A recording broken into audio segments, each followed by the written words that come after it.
There are some paths you must take in life. We all know that. But what about the ones you should avoid, where local knowledge informs your decisions? We all know about those too. In a village north of Oxford, there is a community which is welcoming and has a massive heart in spite of its size. Lawrence, always known as Larry, was well liked by his neighbours and friends, and he and his wife Mary were welcomed when they moved there more than 50 years ago. Larry still enjoyed a pint at the Royal British Legion. He still mowed the lawn and took in his neighbours' empty bins. His shed was immaculate, with all the handy tools he needed to maintain his house. His house now, as his wife of 51 years had passed many months ago. Bert, his obedient collie, would always run up to the front gate, bark at the postman, but never bite. Just herd him to the door, then back again. The same with the regular delivery drivers. Larry felt his wife's presence everywhere. That's one of the reasons he liked to take regular walks. He and Mary bought the house in the 60s and had lived there ever since. There was so much of her in the house and outside, everywhere he looked. Her favourite roses grew steadily up around the porch. He would touch them as he passed into the house. He didn't have to do much to them, and they always seemed to bloom. So, Larry and Bert enjoyed their daily walks. Rain or shine, they would be out every day, sometimes twice. But rarely in the evening. All the villagers knew it was best not to go out when it was late, and never when it was dark and raining. There were too many unexplained disappearances in Little Goring that tracked with the weather, investigations which led to nothing. The inhabitants knew the streets and they understood the woods. Old Delmare was an ancient wood, and most people gave it a wide berth during the dark days of winter. They had worked out which paths to take, and they knew which ones they shouldn't, especially when it was raining. It seemed more likely that things or beings could slip through when it was raining, and the harder the rain, the more dangerous certain paths seemed to be. One day, in late January, as the winter had taken hold and refused to let go, Larry knew he had to take Bert for a walk. He'd carried out his errands that day, said good morning to people, picked up his prescription. The daily errands that now punctuated his life, but carried little meaning for him anymore. He had wondered if the rain would ease, but it simply hadn't. It really was a bleak day. The clouds remained dark, threatening, and with a never-ceasing supply of hard rain. He had joked to Cheryl in the corner shop that the water company would still bring in a hosepipe ban in the summer.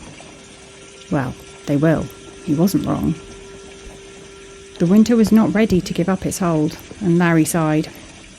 "Well, Bert, it's that time. We should go out for our walk." Bert barked twice to acknowledge. Larry knew the local rules about the woods, but superstitions didn't bother him. He'd never gone down a path he shouldn't have while Mary was alive. He was aware of those sensitivities. But now, who was left to care? As he made his way to the woods, he passed Eric, a fellow dog walker. Eric looked surprised to see Larry. "Bit late for you and Bert, isn't it? Oh, this weather's horrible." Larry grimaced. "I know, but we haven't been out all day, and Bert is champing for his walk, aren't you, Bert?" Bert barked, but remained sitting on the ground, breathing steadily. Eric looked uneasy as he saw the opening of the woods ahead. "Well, just take care, yeah? Maybe stick to the well-trodden paths." Larry smiled and waved as he headed into the woods. He could breathe in here. The silence, the calm that the rain provided him. The amount never bothered him. And he knew the woods would be empty, peaceful. He could relax. He began to turn down one of the right-hand paths that forked half a mile into the woods. A path no one else ventured down anymore. He felt some resistance from Bert. "It's okay, boy.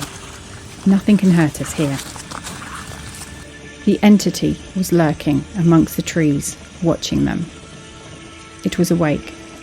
The rain had opened the door. It flexed in anticipation. It watched them carefully, mimicking their trajectory. This old man, smartly dressed, with his faithful companion. The dog looked into the trees and began to growl. The entity moved slowly through the branches, getting closer to the old man. When it reached the narrow bridge that divided their worlds, it stopped. Something was wrong. It felt uneasy.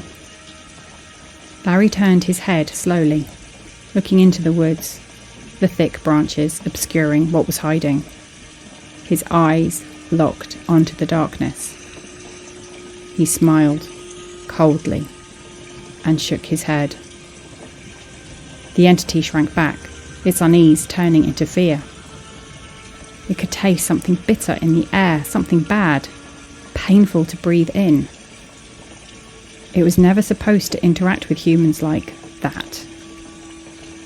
It swept even further back inside the dense forest, retreating to the safety that only darkness could provide.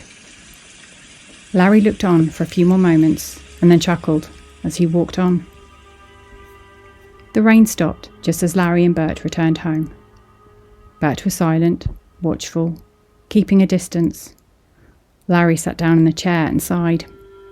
He started a fire and warmed his slippers.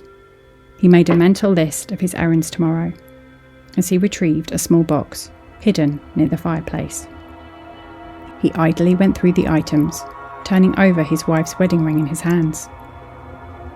"Thank you for the beautiful roses, my dear," he murmured. "They bloom in every season, it seems. Your green fingers have not been wasted."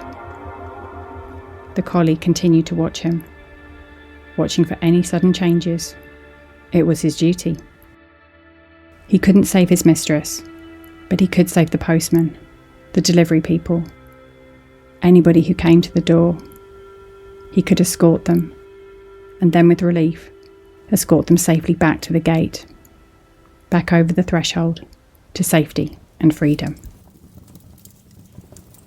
Thank you for listening, and tune in next week for another story.